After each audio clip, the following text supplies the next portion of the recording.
वो मेरे बारे में पोस्ट चलाई गई है, 12 करोड़ रुपए मैं कमा रहा हूँ। मुझे इसकी वजाहत की ज़रूरत नहीं थी, बल्कि मुझे तो इसका फ़ायदा है।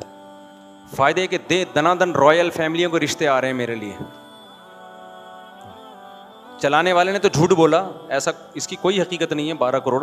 और इतना झूठ ये फैल गया कि हमारे अपने रिलेटिव मैसेज भेज के मुबारकबादें दे रहे हैं। माशाल्लाह, बड़ी खुशी हुई भी, बहुत अच्छा लगा, हमें तो पता ही नहीं था। तो मैंने कहा मुझे खुद भी नहीं पता मुझे भी इन्होंने बताया है। तो ये बिल्कुल झूठी खबर है। वैसे मैं जनरली एक बात कर रहा हूँ कि अगर 12 के बजाय 24 करोड़ भी हो तो किसी की ज़ाती आस से क्या लेना देना भाई। कौन क्या कमा रहा है, कौन क्या कर रहा है। 24 क्या 24 अरब कमा रहा हूँ, FBR वाले जाने और कौन जाने, मैं जानूँ। वैसे पाकिस्तान में अगर कोई 12 करोड़ कमा रहा हो ना, FBR वालों ने अब तक उसको ढील दी नहीं होती इतनी। एक दफ़ा सलाम दुआ करने ज़रूर हाज़िरी देते हैं। तो मेरे पास अब तक कोई FBR की तरफ से मिस कॉल भी नहीं आई है, समझ रहे हैं ना ठीक है, मिस कॉल भी नहीं आई है। इंक्वायरी के लिए आना तो दूर की बात। तो ये झूठी खबर है और बहुत से करीबी लोग मुझे मैसेज भेज रहे हैं। अच्छा, कमेंट्स में कुछ लोग जल भी रहे हैं, ये देखो मौलवियों को 12-12 करोड़ रुपए कमा रहे हैं, ये इनकी वैसे कैसी बातें करते हैं। तो इस खबर का, झूठी खबर है, लेकिन इसका एक फ़ायदा ये हुआ कि बहुत से लोग थोड़े से डिप्रेशन में और सिमट गए हैं वो, ठीक है ना। तो क्यों डिप्रेशन में जा रहे हो भाई, कोई कमा रहा है तो कमाने दो उसको। मैं कमा नहीं रहा, लेकिन मैं इसलिए बार बार वजाहत करूँ, नहीं कमा रहा। मेरे घर वाले नहीं पहले मुझे जिंदा छोड़ेंगे, बोलेंगे यार तुम मंथली 1 करोड़ रुपए कमा रहे हो हैं भाई। तो मैं तो घर में नहीं घुस सकता भाई, क्योंकि जब 1 करोड़ अगर मंथली कमा रहा हो तो फिर सारा लाइफ स्टाइल उसकी हिसाब से हो जाएगा ना। वो तो घर वाले कहेंगे ये क्या है तारिक साहब फिर वो मुफ्ती साहब गया लफ्ज।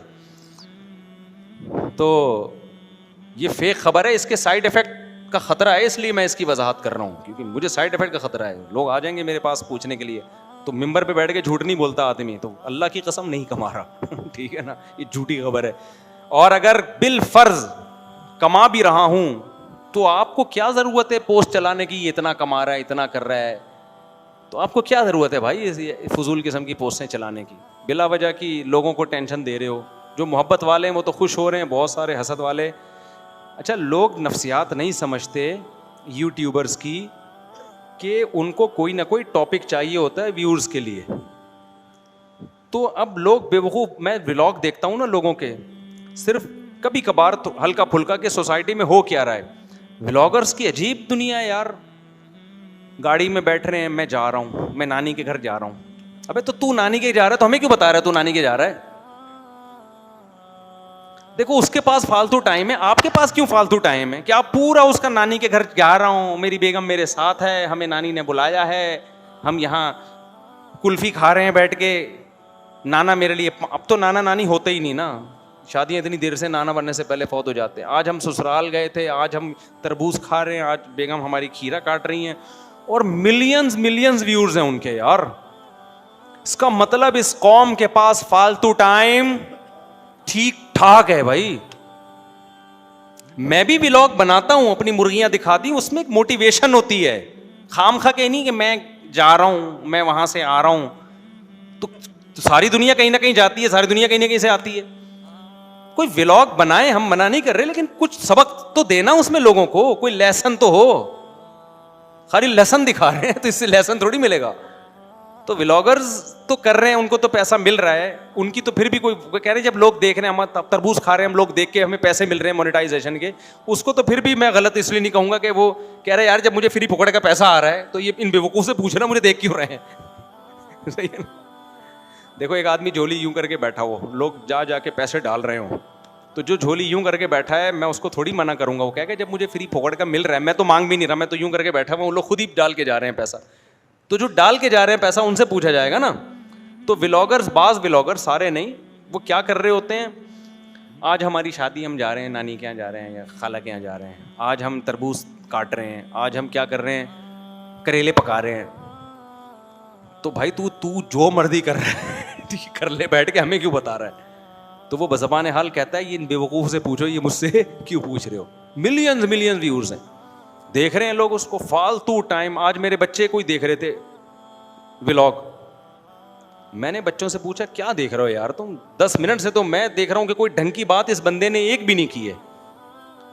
फजूल फजूल किस्म की वो बातें कर रहे हैं, मैं यहाँ जा रहा हूं, मैं वहां से आ रहा हूं, मैं यूं कर रहा हूं, अब मैं गाड़ी में बैठ रहा हूं, अब मैं वॉशरूम में बैठ रहा हूं, ये भी दिखा रहे हैं लोग। वो शुक्र है नीचे वाला पोर्शन नहीं दिखाते, ऊपर का पोर्शन दिखाते हैं।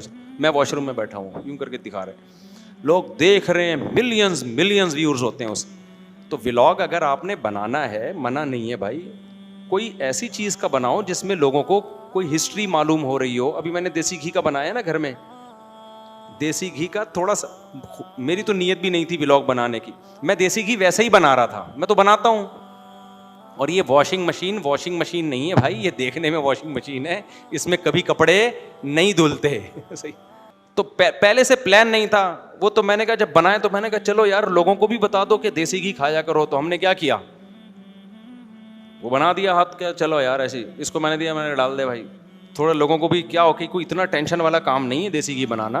एक वॉशिंग मशीन कपड़ों के लिए नहीं, देसी घी करिए। ग्राइंडर में भी बनता है लेकिन उसकी ब्लेड तेज होती है, वो काट देता है उसको। इसमें अच्छा बनता है वॉशिंग मशीन में, छोटी ले लो। तो कुछ भी नहीं है, आपने उसमें दूध डाला, दूध भी नहीं सॉरी, मलाई डाली, ठंडा पानी डाला, बटन दबा के जो मर्जी करो, चले जाओ, मशीन खुद ही निकालती रहेगी। आप अपने काम में लगो, पढ़ाई करनी है, नमाज करनी है, इधर उधर घूम के आओ, आप थोड़ी देर में इतना मक्खन निकल चुका होगा। मक्खन उठाओ, चूल्हे पे हल्की आंच पे गर्म करने रख दो, घी अलग हो जाएगा, मक्खन अलग निकाल के रख लो डब्बे में, खाते रहो। उसके लिए लोग कहते हैं नहीं भाई बहुत मुश्किल, आजकल ऑर्गेनिक चीज़ें खाना क्या है। वो खरीद खरीद के ना इससे डबल कीमत पे नकली चीज़ें खाओगे, सेहतों को बर्बाद करोगे। और खुश कितना रहता है आदमी घरेलू कामों में लगा रहे। नहीं आई बात समझ में? इन कामों में लगने से ना मेंटली आदमी बहुत खुश होता है, और इन चीज़ों में लगना खुश होने की भी अलामत होती है। जो खुश नहीं होता ये काम करता भी नहीं है, और जो इस तरह के काम करता नहीं वो खुश रहता भी नहीं है। वो हर वक्त नाक पे मक्खी बिठा के रखेगा कि मैं घी क्यों निकालूं, मेरी पर्सनैलिटी, आई एम मुफ्ती। ठीक है ना, समझ रहे हो?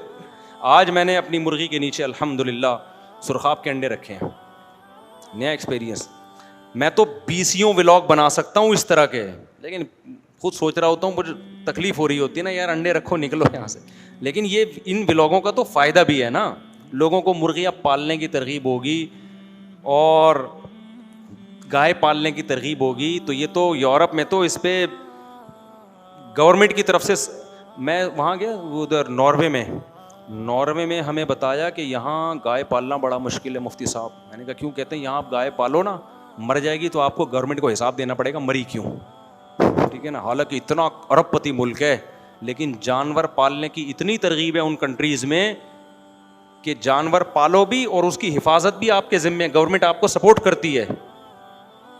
गवर्नमेंट ये नहीं कहती कि आपने मारा है कत्ल का केस बनेगा, गवर्नमेंट कहती है मरने से पहले हमें क्यों नहीं बताया, हम मेडिसिन देते उसको बचा लेते।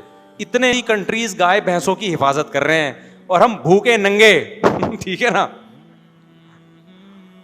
हर वक्त कशकोल लेके IMF से कर्जा मांग रहे होते हैं। हमारे यहां इस तरह की कोई मोटिवेशन नहीं है।